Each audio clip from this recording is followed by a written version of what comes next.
Okay, I can hear you now. Hey, Oh, the magic of technology, huh? Yeah. Well, what I thought I would talk about today. I want to introduce you, Fred. Oh, okay, okay, okay, okay. We're gonna do it on the fly. Okay, Okay, this is like okay. I'm going to see if I can do this. I have for you today an old friend and a famous painter in the Milwaukee and Wisconsin area named Fred Bell.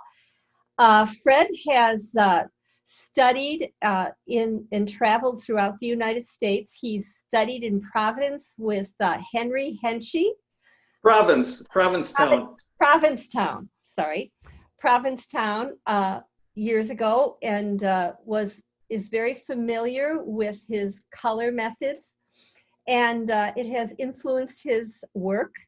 Uh, and so I'm very excited. I've actually met him when both of us were exhibition chairs for two different organizations, and we were working together and sharing our ideas.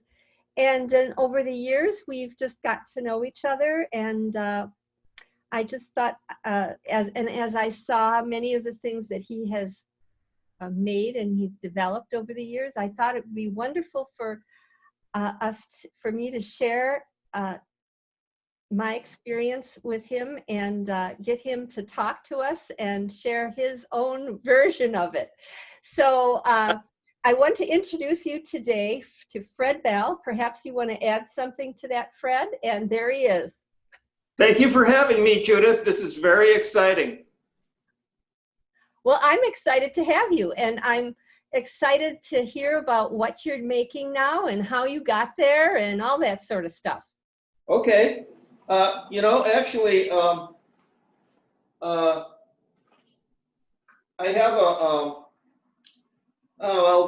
I have I have a little microphone that I can clip on myself, but I should have thought of that earlier. You can hear me okay, right? Oh, yeah, you sound fine. Okay, okay. Um,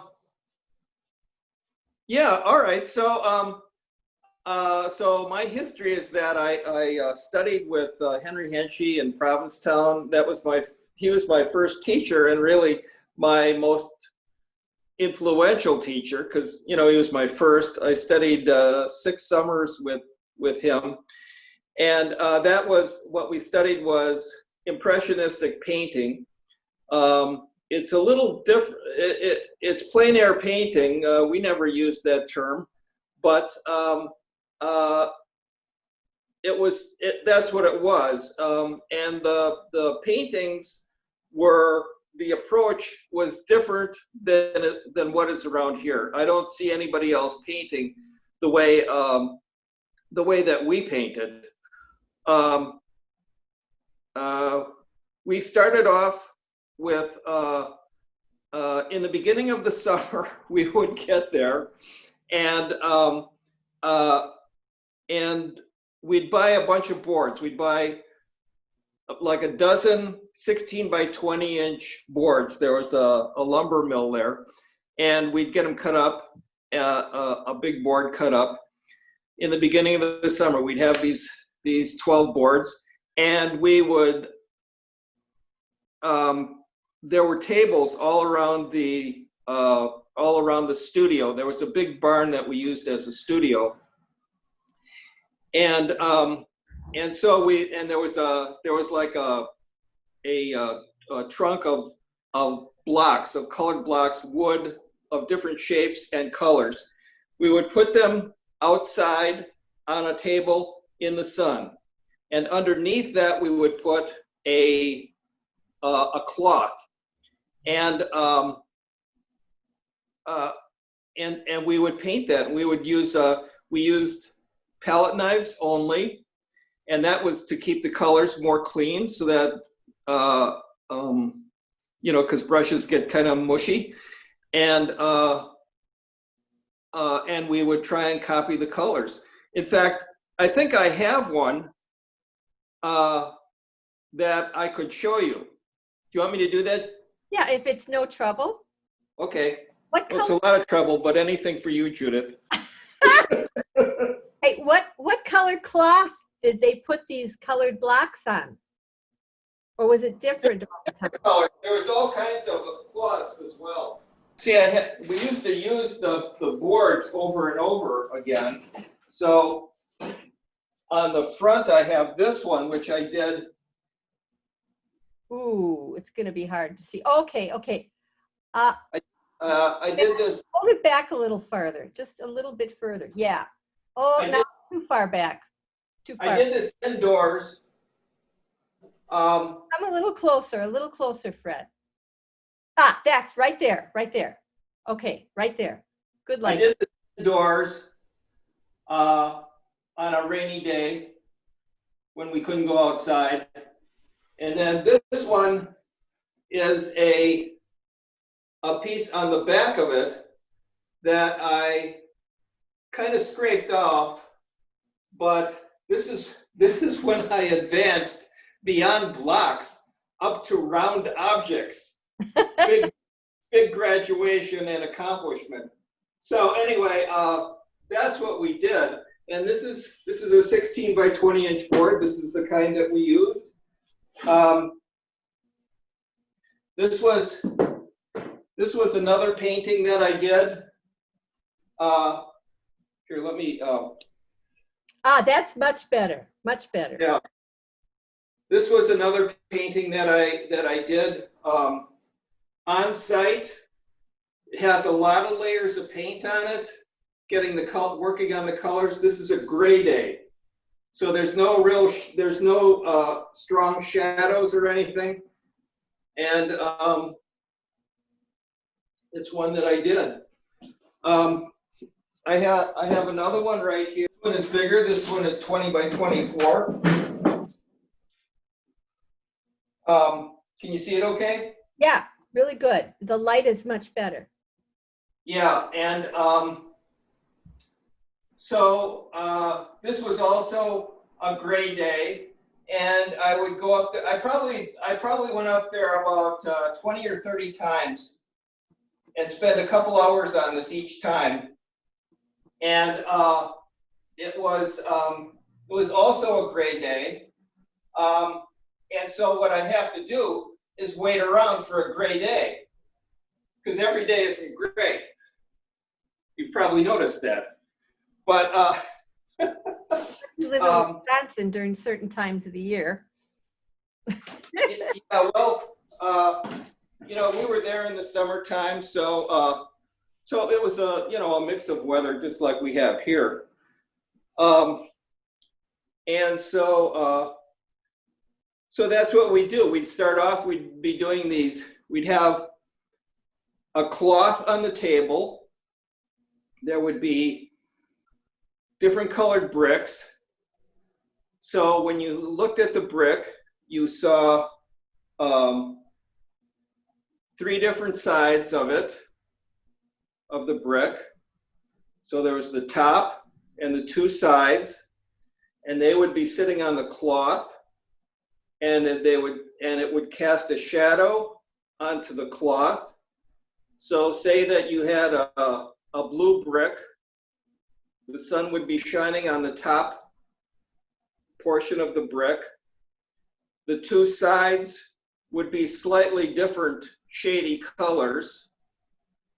Then the brick cast a shadow onto the colored cloth. Say the cloth was red, so there would be 2 versions of the red. And so, so you'd have generally speaking, we didn't do like 1 brick. We'd have like 2 or 3,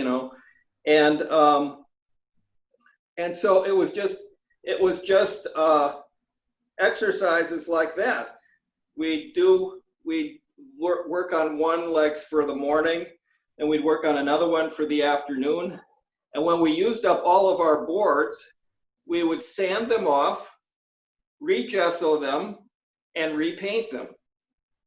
And that was the exercise. We did that for my first summer. I did that for the whole summer.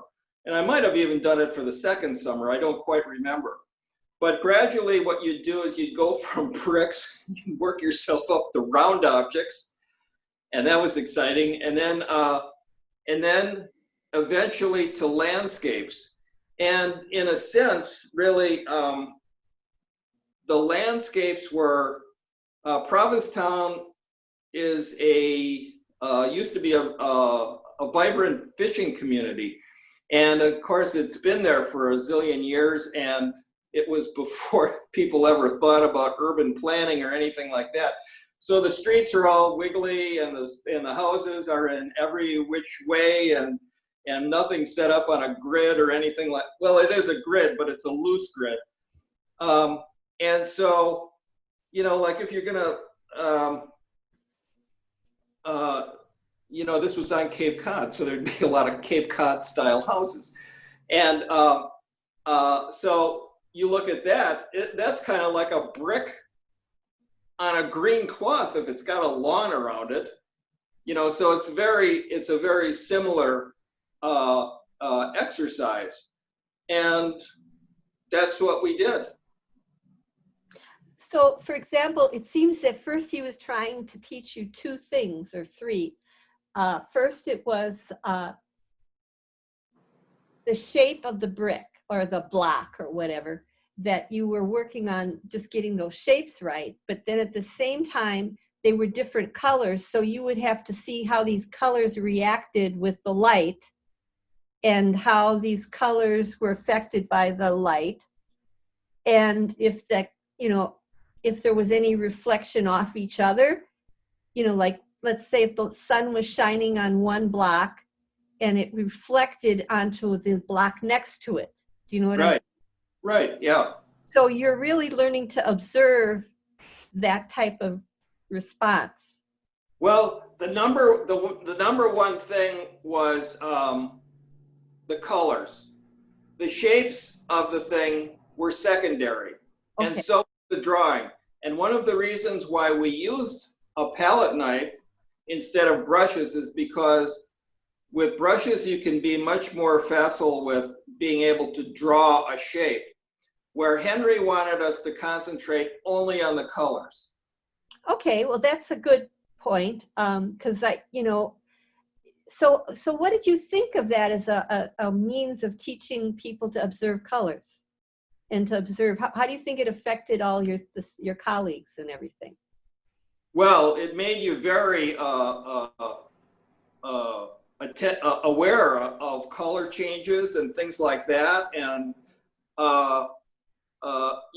he was my first teacher, so I had nothing to compare him to. I hadn't gone to university or anything like that, so I wasn't like trying to, make sense of it with abstract expressionism or anything like that. There wasn't much confusion that way. And so I remember when I finished this summer up with Henri. I mean, most people came for like a week or two. Today, what we would call this is a workshop. And however, it was a much more involved workshop because for me and for this other guy who I lived with in Henri's barn, we were there from June until September. So it was a long time. And that we would be at this. And I remember, the first summer I was there, it was like, this was all a revelation to me. And, I was a young person, so I was happy to feel that I was superior to everybody else.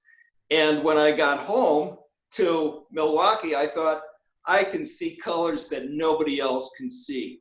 I am so, aware and, and it's a little bit of a funny thing, but actually it's true. It's true that, if you don't paint, if you don't have to describe anything in a visual manner, you don't pay as much attention. So, so that was my experience. It was really a high point in my life. I I spent 6 summers there, and I had the Provincetown is a tourist area, so I had jobs in the evening, so I could paint all day. Then I worked in the evening, and it was great. It was great. Well, I mean, I'm really glad. I never really heard that whole story. I didn't know you spent the whole summer there. It's like almost a semester, an intensive semester on one, Yeah, year. I mean, if you spend well, we both did that recent class together. right. And it really was transformative. Whenever you're doing something intensively like that, it kind of really, your mind just gets totally absorbed, and you can learn a Yeah. lot. So tell us what happened after that, and what you did, and then how you got, what. Well, after the first summer, I came back to Milwaukee, where I was living with a bunch of guys, and then gradually, the people who came to the school were, a lot of them, there were people from all over. There was people from California, from down south, from New York and different areas. So anyway, you get to know these people. And the first people who I got to know lived in Albany. And so a bunch of us, a few of us went to Albany, and we rented an apartment. And there was also a teacher there whose name was Betty Warren. And the idea was that we were going to study with her more. She had been a student of Henri's. She was a very accomplished portrait painter, but that didn't really work out. But I continued to paint. Did they ever do? I've seen photographs of this, of something called mud heads. Oh yeah, no, we didn't do those, but they do them now. The school has been, Henri got old, and then he moved away, and so he transferred the ownership of the school to somebody else, and then it kind of failed, and now it's been revived. And now they do those mud heads again.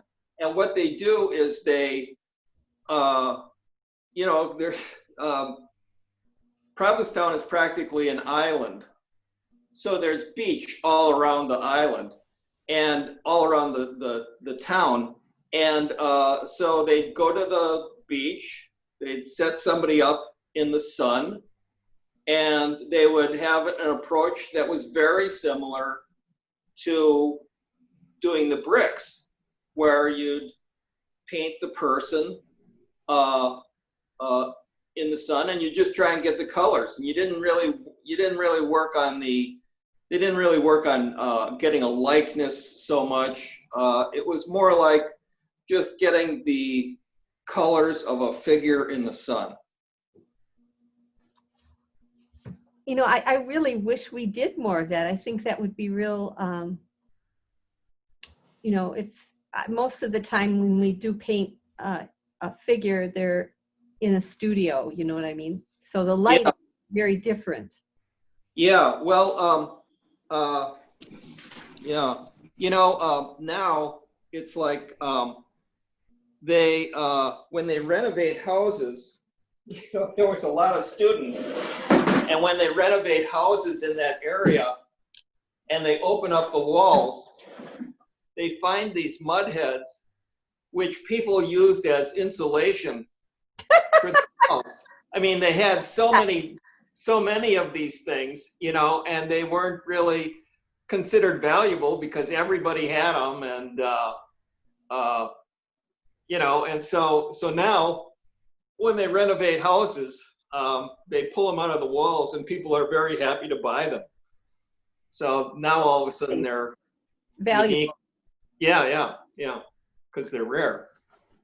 Well, can you tell me now, that was probably way back some of this stuff. Now, can you give me kind of a quick overview of how you got to where you are now? And then we'll talk about some of the things you want to share with us today that was more germane to what you're doing now, but just give Yeah, us. sure. So, I linked up with friends that I met at Henry School, and in the wintertime, not very many of the buildings were insulated for winter. So we would all go somewhere else for the winter. And so for two years, I went to Albany and lived with my friends there. And then there was a summer where I went to Boston. I lived in Boston for the winter. Then Florida, I spent time in Florida. My time in Florida was the first time I ever sold paintings. It was exciting. I never really thought about selling. I never really thought about selling my work until I got back to Milwaukee. I lived in New York for 15 years. I went to the Art Students League and other schools, the New School and School of Visual Arts. And it just seemed, I don't know why, I didn't have any friends who did that. The galleries were like so intimidating. You go to galleries in Manhattan, and I wasn't really like, the idea of putting together a bunch of work and taking it to a gallery, I don't know why, but it just never occurred to me to do it. I never really thought about it.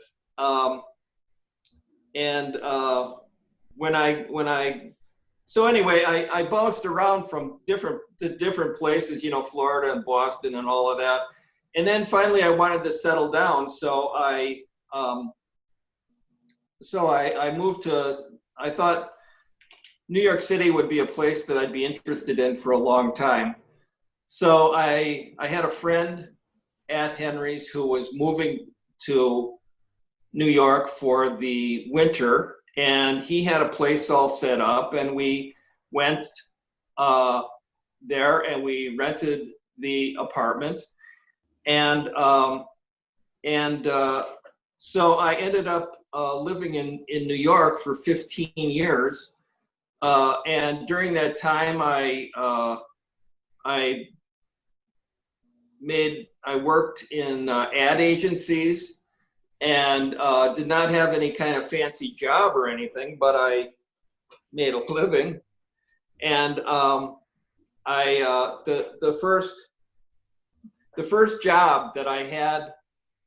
second job that I had in New York City, I worked in this very fancy art supply store, and it was on Madison Avenue. A lot of the ad agencies were there at the time. And I remember one day I went out for lunch, and when I came back, who was standing at the cash register at the counter but Salvador Dali and his wife? It was like, what? This is like, this doesn't happen. Salvador Dali. And there were other celebrities who used to come into the store, but nobody quite as memorable as Salvador Dali. He visited twice while I was there. But so that was kind of a New York celebrity story. But so I studied there, and when I got to New York, I got very interested in photography. I got married, and my wife kept saying, Fred, she had a pretty good camera. She said, Fred, you need a camera too. And, I hadn't really been involved with photography much. And so I ended up getting a camera, and that was kind of like the last of it. I just became totally mesmerized by photography, and I did a lot of street photos, and then and so I did a lot of that. I had a little dark room at home, and I took classes in it, and I was into a kind of a like Cartier-Bresson and Robert Frank, Diane Arbus, those kinds of photographers, and mostly Robert Frank. So that's what I did, and then finally, after 15 years, it was time for my wife and I to leave New York, and we moved down to the farm where she was brought up. Her father had died, and her mother was in a home, and so we moved into this really old farmhouse. And so when we got down there, I thought, just for the heck of it, I think I'll go, and there was a local newspaper, and I arranged to go in and see the staff photographers there, just for camaraderie, and and they looked at my portfolio, and they were impressed with it, the photos that I had taken on the streets in New York. And well, to make a longer story short, I ended up being a photojournalist for about a year and a half down there, and I covered the suburbs of Washington, D.C., in Northern Virginia, Great Falls, Vienna, and those places around there. It's where all the lobbyists lived on their horse farms. And so that's how it ended up. And then the economy took a dive, and my wife and I came back to Milwaukee for a visit, and a few things happened, and we kind of thought that Milwaukee was like a nice balance between New York City and the farm. And so we moved back here, and I got a job. I got a job in a little ad agency, and she moved up, and we got an apartment and ended up buying a house. And so anyway, through all that time, I continued to paint. And I've been through a lot of different things. I hadn't really started thinking about really selling very much until one day I was posting my paintings on Facebook or something like that, and Deborah Bramer, who owns Portrait Society, saw them, wrote me an email, and said that she liked my paintings, and why don't I come down and have a meeting with her and stuff like that. So I did that, and that's really the first time I thought about selling, and I was like in my 40s, or maybe more. I don't remember exactly, but I was pretty mature for that. And so then I went through a lot of different kinds. I was through working at the gallery and stuff, I started thinking about a lot of different kinds of things that I hadn't really thought of, conceptual ideas, and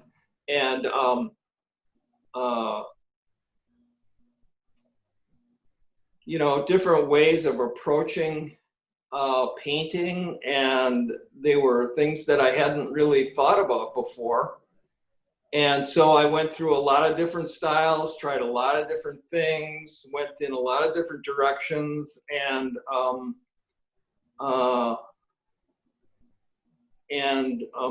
eventually the relationship with Portrait Society ended, and I had some other representation, and that didn't last too long. And then, and that brings me up to now, I guess. Well, do you have any of your portraits around? No? I do. No, I do. I have. Website. Are they on your website at all? Any of them? No, not right now. Not right now. I can show you one thing that I've got that's right here. Funny you should ask. This is a painting that I did a few years ago, and I was looking at a lot of like Renaissance art and murals, frescoes, and so I did this kind of mirror image, and then my cat's there. So that was something that I did. Do you want to hang on for a second and I'll grab them? So it'll take me a minute or two. Okay, I'll go down and get. So I did about 100 of these portraits in 1 year. And what I did was, the project was to, I was going to paint everybody in the Marshall Building. The Marshall Building is where Portrait Society Gallery is still. And so what I did was I lurked around in the halls and would talk people into allowing me to photograph them to do their portrait. There was no obligation that they buy it or anything. So anyway, I did a lot of them. This is one of the last ones that I did. And it's much more loose. You know, it was like, at the end of this project, I was filling up this wall. At the end of the project, I had 60 little portraits up there. And you could see how they got better as I progressed. This is a portrait I did of myself quite a while ago. I never saw that one. No, I've never seen you with it. Now, do you have a mustache or no in that? No, you don't have a mustache in that, do you? No, I do have a mustache, but it doesn't show up much because it was already kind of gray. I didn't know how to paint it very well. I don't know. So I have this whole box of you have the ones with your the poets. the authors. Yeah. I've got those someplace, but I think they're nice. well, thanks. Can't see that one. That's good. That's good. Here's one a little bit more arty. Yeah.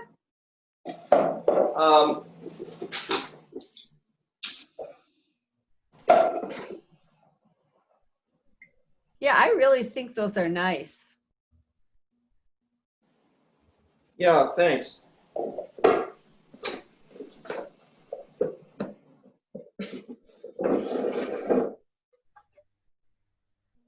That's beautiful.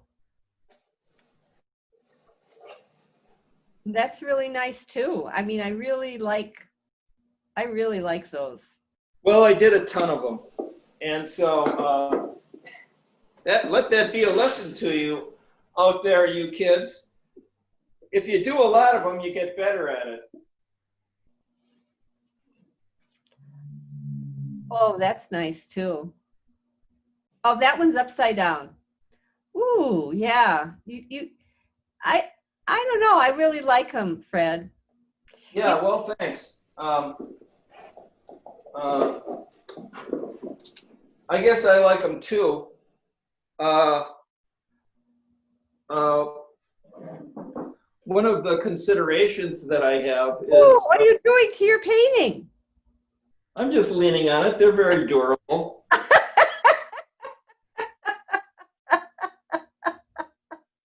Okay, go ahead.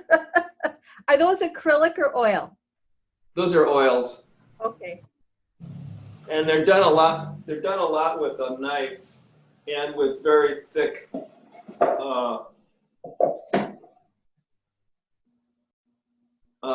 brush strokes. Maybe you can see that. Yeah, I can see it. So do you Yeah. seal them at all? Do you Do I seal, what? do you seal them? Do you put a seal? No, Do you put no, Damar varnish or Gambar on them or anything like no, no, I don't. that? Okay, just wondering.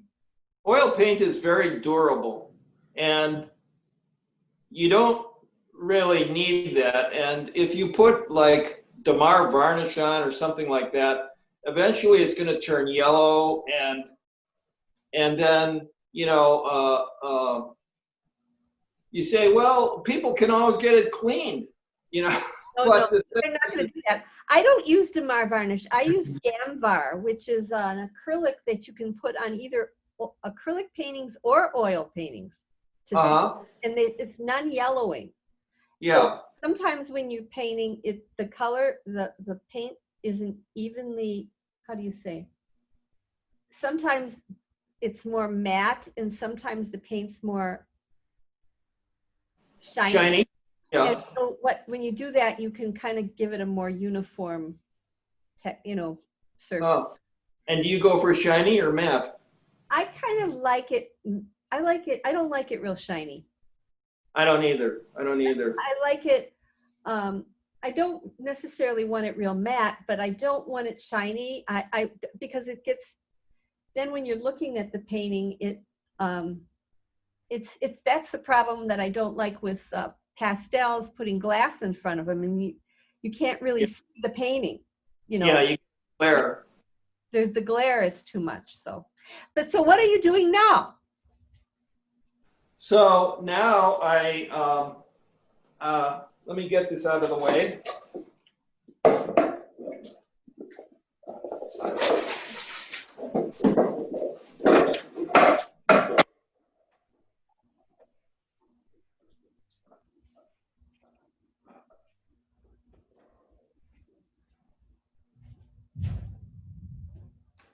So what I was doing in 2019 was a lot of these still lifes.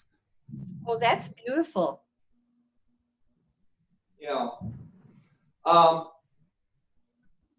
And I enjoyed doing them. However, I mean, I could see that they were nice, but the subject matter I felt was kind of mundane, and I wanted to grow beyond that. And so I ended up taking the class that you and I took, Judith, with Nicholas Wilton, Art to Life. And that went on for 13 weeks. And although it wasn't specifically abstract painting, it was based on using abstract ideas to do your work.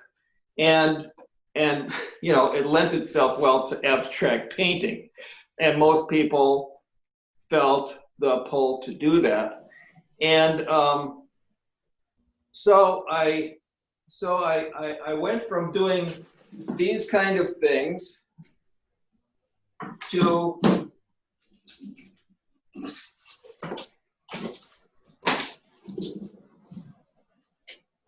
doing this kind of work.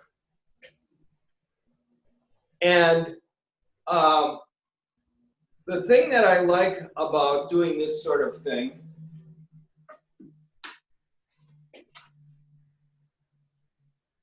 is that it's totally intuitive. I have no idea how it's going to turn out. With the still lifes that I was doing and basically everything else, I mean, my technical skills are fairly good. And so I could predict what the thing was like, uh, it kind of wasn't going in any new areas. And I suppose I could make it go in new areas. But anyway, I was working on that, and then I took the Nicholas class, the Art to Life class, and it made me start to think about working like this. And the thing that I like about this kind of work is that it's completely intuitive. You don't have to start off with an idea. I didn't have to start off with like, well, I'm gonna do a figure sitting on the couch and reading a newspaper, or any of that kind of stuff. I didn't have to come up with any of that, and it was more. It was. I felt more connected to what was going on emotionally with me with this. I didn't know how it was going to turn out, so skill, in a sense, is not terribly important. It goes in a place and it ends up to be a very personal spot. And I was